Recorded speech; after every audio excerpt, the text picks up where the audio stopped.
Hello বন্ধুরা, কেমন আছো সবাই? আশা করি সবাই অনেক ভালো আছো। আমি পূজা, তোমাদের সবাইকে আমার অন্নপূর্ণা রান্নাঘরে জানাই স্বাগতম। প্রতিদিনের মতো আজও নিয়ে চলে এসেছি কোনো রকমের পেঁয়াজ এবং রসুন ছাড়াই সম্পূর্ণ নিরামিষভাবে একটি রেসিপি।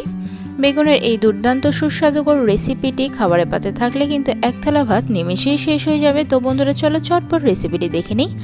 রেসিপিটি দেখার আগে যে সমস্ত বন্ধুরা এখন আমার চ্যানেলটিকে সাবস্ক্রাইব করেনি, চটপট সাবস্ক্রাইব করে দাও, তাহলে কিন্তু পেয়ে যাবে প্রতিদিন কোনো রকমের পেঁয়াজ এবং রসুন ছাড়াই সম্পূর্ণ নিরামিষ বিভিন্ন নতুন নতুন রেসিপি। বন্ধুরা, আজকের এই রেসিপিটি করার জন্য এখানে আমি নিয়েছি কিছু ছোট সাইজের বেগুন। এবার বেগুনগুলোকে আমি একটা ছুরির সাহায্যে চারদিক থেকে মাঝখান বরাবর কেটে দিচ্ছি। পুরোটা কাটবো না, জাস্ট মাঝখানের অংশটুকু এভাবে কেটে দিচ্ছি। এবার দেখে নেব বেগুনগুলোর মাঝখানে পোকা আছে কিনা। এখান থেকে কোনো পোকা দেখা যাচ্ছে না। অপোজিট সাইডটা দেখে নেই, এখান থেকেও একদম ক্লিয়ার।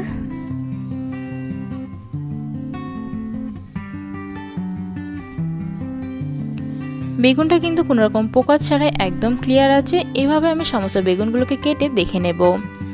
সমস্ত বেগুনগুলোকে এখানে আমি কেটে নিয়েছি। এবার একটা বলে বেগুনগুলোকে ঢেলে দিচ্ছি। এবার এতে দিয়ে দিচ্ছি স্বাদ অনুসারে নুন, সামান্য চিনি দিলে কিন্তু বেগুনের যে কোনো রেসিপি অসাধারণ টেস্টি হয়। থাকছে হলদি পাউডার আর কাশ্মীরি মির্চি পাউডার। সমস্ত উপকরণগুলোর সাথে বেগুনগুলোকে ভালো করে মিশিয়ে নিতে হবে। সমস্ত উপকরণগুলোকে বেগুনের সাথে ভালো করে মিশিয়ে নিয়ে 5 মিনিট এগুলোকে রেখে দিতে হবে। 5 মিনিট পর একটা কড়াইতে তেল গরম করে তাতে আমি এক এক করে বেগুনগুলোকে দিয়ে দিচ্ছি। এখানে কিন্তু আমি বেগুনগুলোকে ডাঁটি শুদ্ধই নিয়েছি, কারণ রেসিপিটি ডাঁটি শুদ্ধ বেগুন দিয়ে কিন্তু খেতে ভালো লাগে। বেগুনগুলোকে আমি মিডিয়াম ফ্লেমে খুব সুন্দরভাবে ভেজে নিয়েছি। আর তোমরা তো বন্ধুরা জানোই, বেগুন ভাজার পর কিন্তু এর কালারটা হালকা চেঞ্জ হয়ে যায়। হালকা বলা ভুল, পুরো কালারটাই কিন্তু চেঞ্জ হয়ে যায়। এভাবে আমি বাকি বেগুনগুলোকে ভেজে নেব। এবার সবজির গ্রেভিটা তৈরি করার জন্য একটা কড়াইতে কিছুটা তেল এবং ঘিকে ভালো করে গরম করে নিয়ে তাতে দিয়ে দিচ্ছি তেজপাতা আর শুকনো লঙ্কা। তেজপাতা শুকনো লঙ্কাটা ভালো করে ভাজা হওয়ার পর দিয়ে দিচ্ছি কালো জিরে, সাথে মেথি দানা।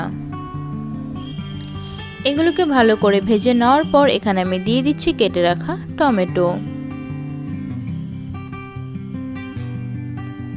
তাতে থাকছে 3টে কাঁচা লঙ্কা। কাঁচা লঙ্কাগুলোকে আমি ডাঁটি শুদ্ধ নিয়েছি। আর সাথে থাকছে স্বাদ অনুসারে নুন, হলদি পাউডার, আদা এবং সাদা জিরার পেস্ট একসাথে, আর সাথে থাকছে কাশ্মীরি লঙ্কা গুঁড়ো। সমস্ত ইনগ্রিডিয়েন্টসগুলোকে ভালো করে মিশিয়ে নিচ্ছি এবং এগুলোকে আমি কিছুক্ষণের জন্য মিডিয়াম ফ্লেমে কষিয়ে নেব। ভালো করে কিছুক্ষণ কষিয়ে নেওয়ার পর এবার এতে আমি দিয়ে দিচ্ছি সামান্য জল। যেহেতু খুব একটা জুসি করবো না, তাই সামান্য জলই দিলাম। এবার জুসটাকে বাকি ইনগ্রিডিয়েন্টসগুলোর সাথে মিডিয়াম ফ্লেমে ফুটতে দেব। ফুটতে থাকা অবস্থায় এখানে আমি দিয়ে দিচ্ছি ভাজা মশলা, সাথে থাকছে গরম মশলা বা দারুচিনি মশলা। মশলাগুলোকে জুসটার সাথে ভালো করে মিশিয়ে নিয়ে জুসটাকে আমি 1 থেকে 2 মিনিটের জন্য ফুটিয়ে নেব। জুসটাকে 1 থেকে 2 মিনিট ফুটিয়ে নেওয়ার পর দিয়ে দিচ্ছি ভেজে রাখা বেগুনগুলো দিয়ে দেওয়ার পর বেগুনগুলো এবং জুসটাকে আরও 1 মিনিটের জন্য লো ফ্লেমে ফুটতে দিলাম।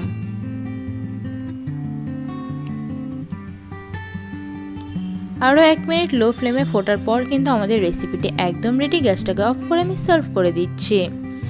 সো ফ্রেন্ডস, আমার আজকের সম্পূর্ণ নিরামিষ বেগুনের এই রেসিপিটি তোমাদের কেমন লাগলো আমাকে কমেন্টে অবশ্যই জানিও। আর যদি ভালো লেগে থাকে অবশ্যই একদিন বাড়িতে ট্রাই করে আমাকে জানিও ঠিক কতটা ভালো লেগেছে। তাহলে আজকে এখানেই শেষ করছি, আবারও দেখা হবে। ভালো থেকো, বাই।